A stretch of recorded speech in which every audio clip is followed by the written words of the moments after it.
우리나라 사람만큼 이 복을 좋아하는 민족은 아마 없을 겁니다. 해마다 새해가 되면은 전 국민이 약속이나 한 것이 다 같이 새해 복 많이 받으세요 라고 복을 빌어주는 인사를 나눕니다. 누구나 다 복을 받기를 좋아합니다. 교회 안에서도 설교 시간을 통하여 또 기도를 통하여서 이 복, 축복이라는 말을 많이 듣게 되는데, 사실 성경을 보면은 복이라는 이 단어가 참 많이 나옵니다. 창세기 1장 28절 보면은 하나님께서 사람을 창조하시고 그들에게 복을 주시며 이르시되 생육하고 번성하고 땅에 충만하라. 하나님께서 복을 주시기 때문에 누구든지 열심히 노력하면은 생육하고 번성하고 땅에 충만할 수 있는 그런 존재라는 겁니다. 하나님께서 믿음의 조상인 아브라함에게 복을 주셨고, 그의 후손인 12지파를 중심으로 맺어진 이스라엘 민족에게 복을 주셨습니다. 예수님께서도 공생애에 산 위에서 설교를 시작하면서 첫 마디가, 그 설교의 첫 마디가 복이에요. 우리 성경에서는 심령이 가난한 자는 복이 있나니 천국이 저희 것이며 되어 있습니다만은, 헬라어 원어성에 보면 복되도다, 복이라는 말이 먼저 나옵니다. 심령이 가난한 자, 하나님만 의지하는 사람, 이 사람들은 이미 복을 받은 사람이다. 그들의 심령 속에 하나님의 통치, 천국이 이미 임하여졌다. 그렇게 말씀하고 있습니다. 성경의 마지막 요한계시록, 그 요한계시록 중에서도 마지막 장인 22장 10절을 보시면은, 보라 내가 속히 오르니 이 두루마리 예언의 말씀을 지키는 자는 복이 있으리라. 요한계시록 마지막에도 복이 언급되어 있습니다. 우리가 지금 로마서를 보고 있는데, 로마서에는 복이라는 단어가 7번 나옵니다. 그 중에서 처음으로 등장하는 데가 어디냐 하면은 4장 6절인데, 일할 것이 없이 하나님께 의로 여기심을 받는 사람의 복에 대하여 다윗이 말한 바, 로마서에서 처음 복이라는 단어가 등장할 때에 그 단어가 무슨 의미를 하고 있는지 그 단어 안에 의미를 포함시켜 놓습니다. 그래서 로마서에서 강조하고 언급하고 있는 복은 무엇이냐 하면은, 하나님의 은혜로 어렵게 된 자, 하나님의 은혜로 어렵게 된 자, 이 사람이 바로 복을 받은 사람이다. 그렇게 정의하고 있습니다. 오늘 우리가 한 절을 읽었는데 15장 29절 복이 나오죠. 그리스도의 충만한 축복, full measure of blessing of Christ. 그리스도의 충만한 축복. 저처럼 옛날에 일찍이 영국으로 오신 분들이 갖고 있는 성경책은 개역 한글판입니다. 요즘 이제 오신 분들은 다 개역 개정판 성경으로 바뀌어서 갖고 오시는데, 개역 한글판에는 그리스도의 충만한 축복이 있고, 요즘 새롭게 번역된 개역 개정판에는 축복 대신에 복이라고 바꿔놓았습니다. 우리는 기도할 때 축복과 복 그냥 구별 없이 그냥 마구 사용하는데요, 하나님 우리를 축복하여 주시옵소서 이렇게 기도를 합니다. 그런데 축복이라는 말을 정확한 뜻은 이 복을 빈다는 뜻이에요. 그러니까 하나님 우리를 축복해 주십시오 하면은,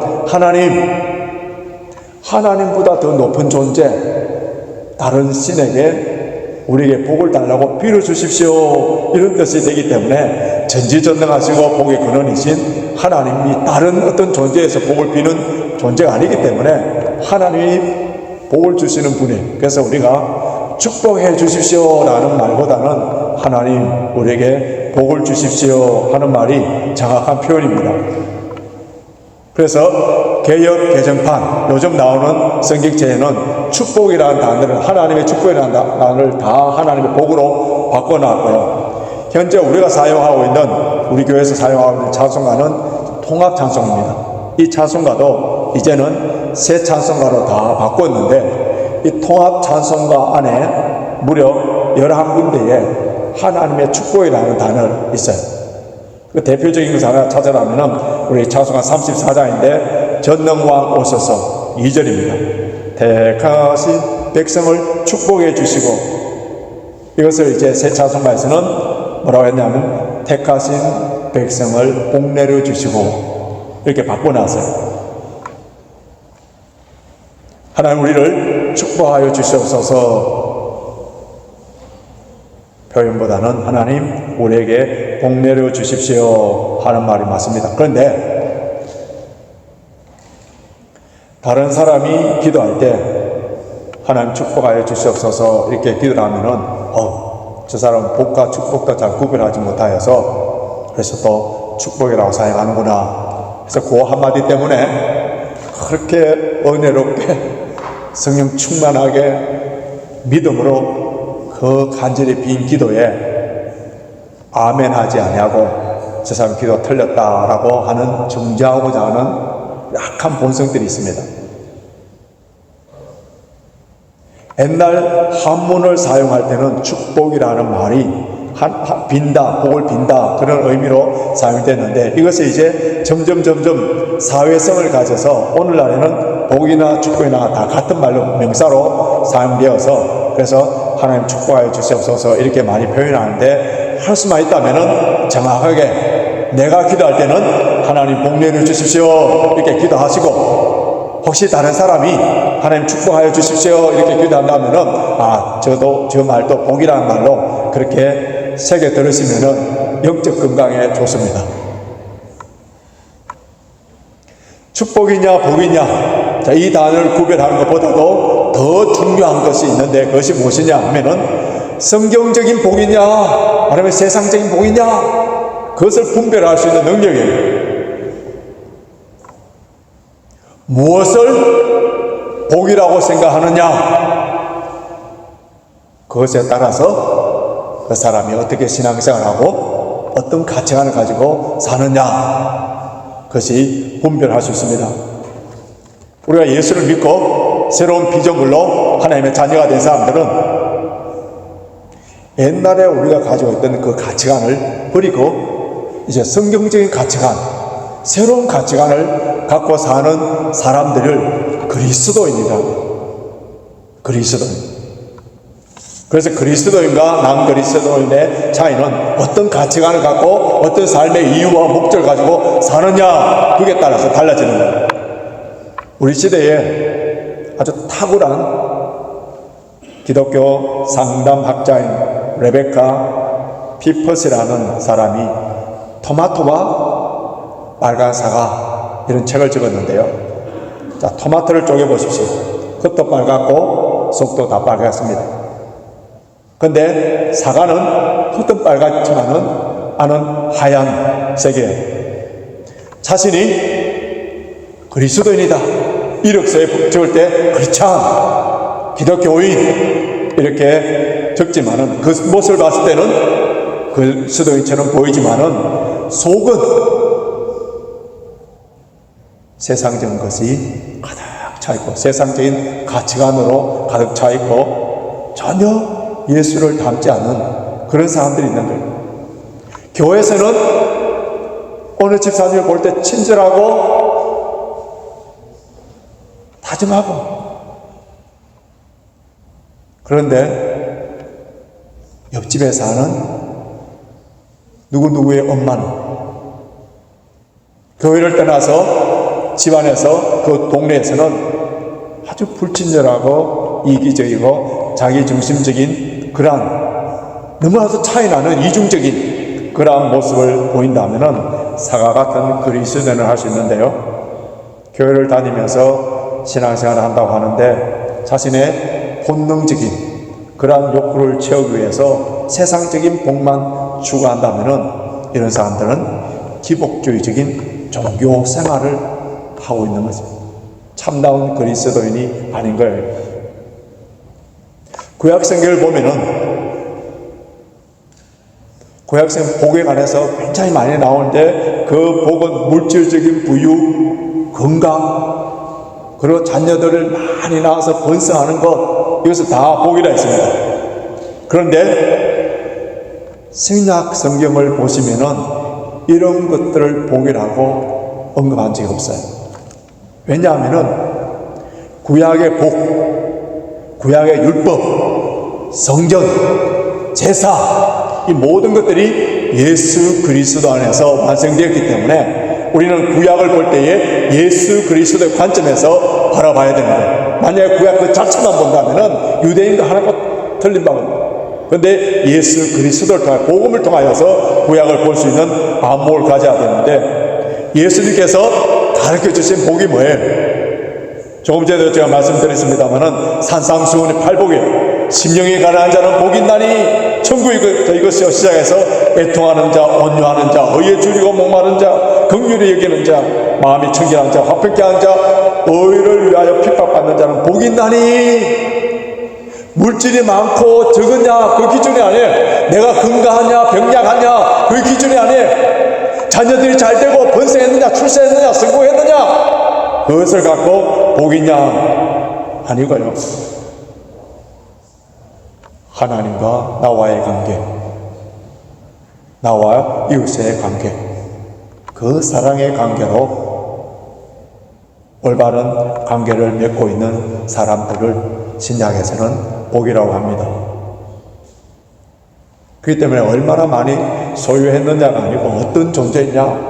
여러분 세상의 지성인들 이런 사람들도 to have로 사람을 가치를 매기는 것이 아니라 to be로 이렇게 인간 존재 가치를 생각하는데 우리 그리스도인들이 to have 얼마나 많이 소유하느냐 이것으로 복 그 자체로 생각한다면은 이 세대를 본받 이 세대에 물들어 있는 오염되어 있는 그런 모습이에요. 그리고 세상 사람들도 선한 일을 많이 하려고 합니다. 왜 그들이 크리스마스나 연말 되면은 그 자선단체에 또 구세군의 자선낭비에 그렇게 많이 구제를 하느냐 하면은 그런 선한 일들을 통하여서 만사가 형통케 되는 복을 받기를 원하는 거예요. 그러나 우리 예수님은 의를 행하다가 핍박을 당하는 그 자체가 복이라고 했어요. 자, 이것이 신자와 불신자의 뚜렷한 가치관의 복에 대한 차이예요. 예수님께서는 팔복 외에 또 한 가지 복을 말씀하셨는데 사도행전 20장 35절입니다. 주는 것이 받는 것보다 복이 있다. 나누는 복, 베품의 복에 세상 사람들은 더 많이 가지는 것을 복이라고 하는데 우리 예수님께서는 나눠줘, 베풀어주는 거예요. 그래서 나에게 더 많은 것이 소유되지 않는 상태, 이것을 뭐라고요? 복이라는 거예요. 이게 복이라는 거예요. 이제 성탄절이 다가오는데 하늘의 종기 영광을 버리시고 낮고 천한 인간의 몸으로 이 땅에 오신 성육신 사건,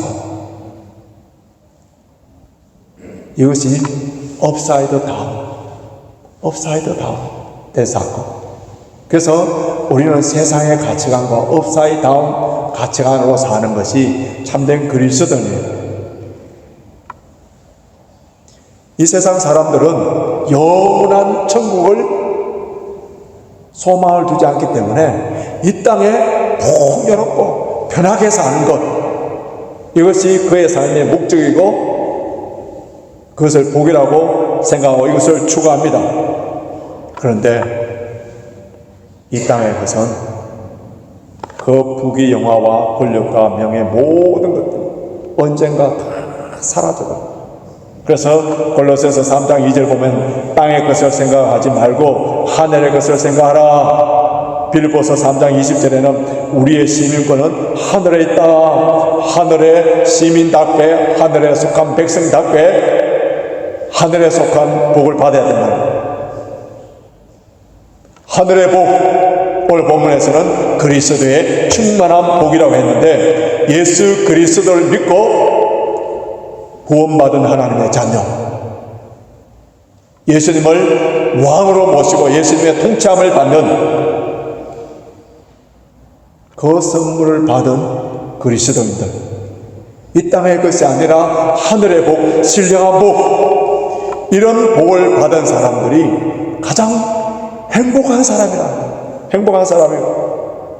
여러분, 하늘에 속한 복, 영원한 이 복은 일시적이거나 변질되는 그런 복이 아니고 영원하고 완전한 복이에요. 그래서 에베소서 1장 3절 보면은 찬송하리로다 하나님 곧 우리 주 예수 그리스도의 아버지께서 그리스도 안에서 하늘에 속한 모든 신령한 복으로 우리에게 복 주시되, 여기에 하늘에 속한 신령한 복, 무엇을 지금 비교하고자 하는 거예요? 땅에 속한 머터리얼 블레싱과 비교하는 거예요. 창세전에 우리를 택하여 주시고 예수 그리스도의 보혈로 하나님의 자녀로 삼아 주시고 우리 안에 성령님이 계심으로 말미암아 세상의 허탄한 것들을 쫓아가지 아니하고 주님의 몸된 교회와 하나님 나라를 위하여 살 수 있도록 해준 이러한 복음으로 구원받은 하나님의 자녀, 하늘에 속한 신령한 복을 받은 사람이 얼마나 행복한 사람인데, 세상의 것들 내 욕심대로 채워지지 않는다고 그게 주눅들고, 세상 사람들의 부유와 건강과 모든 것과 비교하여서 나는 그런 것 가지지 않기 때문에 눈물로 하나님께 기도하고 원통합니다. 하나님, 나는 왜 이렇게 가난하게 만들고 병들게 만들었습니까?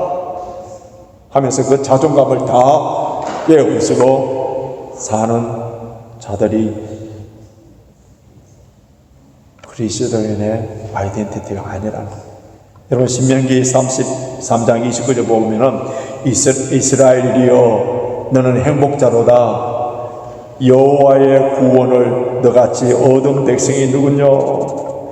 이스라엘 백성들, 그 작은 소수의 민족 구약시대 때 그 주변에 큰 나라들이 있는데 그들을 구원하여 주시고 하나님 자녀로 삼아 주시고 가나안 땅에 들어가 주도록 해 주시기 때문에 이스라엘이여 너는 행복자로다. 저와 여러분이 예수 그리스도 안에 있는, 오늘 이렇게 예배 드리고 있는 이 자체가 행복한 사람들이요, 행복한 사람들이요, 그런 표현이에요. 옥하는 목사님이 쓰신 책 가운데 이보다 좋은 복은 없다, 이보다 좋은 복은 없다, 그런 책이 있는데, 하늘에 속한 신령한 복을 받은 사람, 예수로 말미암아 구원받은 사람, 이 복은 인간이 누릴 수 있는 영원한 복이 최고의 복이라고 설명했습니다. 하늘에 속한 신령한 복을 받은 사람들의 입술 속에는 이보다 좋은 복은 없다, 이보다 좋은 복은 없다 감사하면서 찬양해야 합니다. 주 예수보다도 귀한 것은 없네. 세상 무기와 바꿀 수 없네. 이 세상 명예와 바꿀 수 없네. 이 세상 행복과 바꿀 수 없네. 세상 즐거움 다 버리고 세상 자랑 다 버렸네. 이것을 입술의 찬양이 아니라 진실로 주 예수보다도 귀한 것이 없다는 것을 마음으로 온 몸으로 다하여 찬송할 수 있는 분들이 참된 그리스도인이에요. 사도 바울은 예수 그리스도 이외의 모든 것들을 배설물로 외근자서의 가장 귀한 보화를 요즘 기업에서 말하는 핵심 가치를 발견했기 때문에 그 나머지 것들은 비교 대상이 되지 않는 거예요. 다 배설물로 여겼다. 예수 그리스도가 나의 삶의 핵심 가치고 전부고 나의 삶의 이유이고 목적인 사람만이 세상에서 가장 행복한 사람이에요. 예수님이 좋은 걸 어떠합니까? 구원하여 주신 그 은혜, 주의 보혈로 제사함 받은 그 은혜 때문에 춤추며 찬양했던 그 기쁨과 감격은 다 사라지고 총물질적인 것, 건강의 부분 순간적으로 다 사라져버리는 이것 때문에 그 감사를 다 잊어버리고 이보다 더 좋은 복이 없는데도 이 복에 대해서는 감사하지 아니하고 작은 것 이것 때문에 신앙이 왔다 갔다 하고 기도가 왔다 갔다 하고 이런 아이덴티티로는 살지 않아야 되지 않습니까? 여러분, 짐승과 인간의 차이가 뭡니까? 감사할 줄 아느냐 감사하지 못하느냐 차이라면은 신자와 불신자의 차이가 뭔지 아세요? 불신자들은 감사거리가 생겼을 때, 물질적인 것, 좋은 일이 생겼을 때 감사하는 것이 불신자의 수준이지만은 우리 그리스도인들은 어떤 형편이든지 감사할 줄 아는. 왜? 그리스도의 충만한 복, 하늘에 속한 신령한 복을 받은 자들이기 때문에 이 영원한 가치를 아는 사람들의 입술 속에는 찬양과 감사가 나올 수밖에 없는 거예요. 12세기 프랑스의 플레르보 수도원의 원장이었던 성 버나드가 예수님의 고난당하는 그 고난의 신비를 깨닫고 난 뒤에 그 사랑에 붙잡혀서 이런 찬송을 적었는데, 우리 찬송가 145장 3절 가사입니다. 들어보십시오. 나 무슨 말로 주께 다 감사드리라. 끝없는 주의 사랑 한없이 고마워. 보잘것없이 나를 주의 것 삼아사 주님만 사랑하며 나 살게 하소서. 여러분, 우리의 감사와 찬양의 이유, 그 원인, 시작이 뭐라고요? 이 땅의 물질적인 복이나 편안한 삶이나 만사 형통이 아니라 예수 그리스도의 십자가의 사랑입니다. 예수 그리스도의 십자가의 사랑. 우리는 그리스도의 충만한 복으로 인하여 감사할 때에 하나님께 영광이 되고, 그리스도의 충만한 복으로 기뻐하며 감사하면서 사는 그 모습을 통하여서 불신자들이 천도되는 역사가 일어나고, 그 기쁨과 감사만이 참된 만족과 참된 기쁨에 세상의 물질과 세상의 다른 것으로 주는 그 쾌락적인 순간적인 기쁨 곧 사라져버려요. 경험들이 있지 않습니까? 물질이 많아졌어요, 건강해졌어요, 자녀들 잘 됐어요, 와 기쁘다 했는데 며칠 지나고 몇 달 지났더니 어때요? 허전함. 그러나 예수 그리스도의 복음으로 말미암아 주시는 평강과 기쁨, 세상 사람이 줄 수도 없고 이해할 수 없는, 말할 수 없는 기쁨, 이것을 찬양하고 경배하고 예배하는 것이 그리스도인의 아이덴티티입니다. 누가복음 17장을 보시면은 10명의 나병 환자들이 예수님을 지나가시는 거 보고 예수님께 부르짖습니다. 모두 긍휼히 여겨달라고 해요. 그때 예수님께서 너희들이 제사장에 가서 너희 몸을 보여라 하니까 그들이 병 낫지도 않았어요. 그런데 나병 환자들이 사회에 격리되어 있는데 그들이 사람들이 있는 사회에 돌아오면 돌을 맞아 죽습니다. 그런데 예수님 말씀에 순종하여서 제사장에 간 거예요. 가다가 다 나은 거예요. 그런데 한 사람은 예수님께 감사하기 위해서 돌아왔습니다. 9명은 다 가버렸습니다. 그때 우리 예수님께서 그 9은 어디 있느냐? 왜 예수님께서 그 9명을 찾았습니까? 기도와 순종을 통하여서 육신의 질병은 고쳐주셨는데 감사하는 자에게 더 큰 것을 주시기 위해서. 그래서 그 한 명이 돌아온 그에게는 영원히 구원받는 그러한 역사가 일어납니다. 골로새서 3장 15절에서 17절 한번 보시기 바랍니다. 골로새서 3장 15절 17절 우리 같이 읽겠습니다. 시작. 그리스도의 평강이 너희 마음을 주장하게 하라. 너희는 평강을 위하여 한 몸으로 부르심을 받았나니 너희는 또한 감사하는 자가 되라. 그리스도의 말씀이 너희 속에 풍성히 거하여 모든 지혜로 피차 가르치며 권면하고 시와 찬송과 신령한 노래를 부르며 감사하는 마음으로 하나님께 찬양하고 또 무엇을 하든지 말에나 일에나 다 주 예수의 이름으로 하고 그를 힘입어 하나님 아버지께 감사하라. 여러분 여기서 반복해서 나오는 단어가 감사예요. 감사. 특별히 16절에 감사라는 이 말은 헬라어로 카리스라는 말, 은혜, 선물이라는 말 같은 말이에요. 감사하는 자에게 은혜를 베풀어 주시고 선물을 주세요. 나도 9명의 나병 환자처럼 불쌍히 여겨달라고 기도했어요. 그리고 하나님의 말씀에 순종을 했었어요. 그런데 왜 나의 삶에 풍성한 생명력이 넘쳐나는 삶이 없느냐? 왜 그랬어요? 그 비밀이 뭐라고 했습니까? 감사가 없는 거예요. 감사가 없는 거예요. 감사하는 자에게 더 큰 감사거리를 일으켜 더 큰 감사를 기적 체험하시도록 만들어주니 감사의 법칙이에요. 기도도 했어요. 순종도 했습니다. 뭐가 빠졌다고요? 감사가 빠진 거예요. 여러분 우리 모두 하늘의 신령한 복을 받은 자들입니다. 이미 받은 그 복을 누리십시오. 하늘의 신령한 복, 영원한 복을 받은 자들 누리십시오. 이보다 좋은 복이 없는데 복 중에 복이며 감사거리 중에 영원한 감사거리, 예수 그리스도 안에서 풍성한 복을 받은 자로서 세상에서 행복한 사람으로 살아가는 것이 그리스도의 삶이에요. 감사하는 자에게 더 큰 감사거리를 주시는 하나님의 기적을, 하늘의 신령한 복, 그리스도의 풍성한 복을 받은 자로서의 기뻐하며 감사함으로 말미암아 더 감사거리가 날마다 넘쳐나는 저와 여러분이 되시길 주님의 이름으로 축원합니다.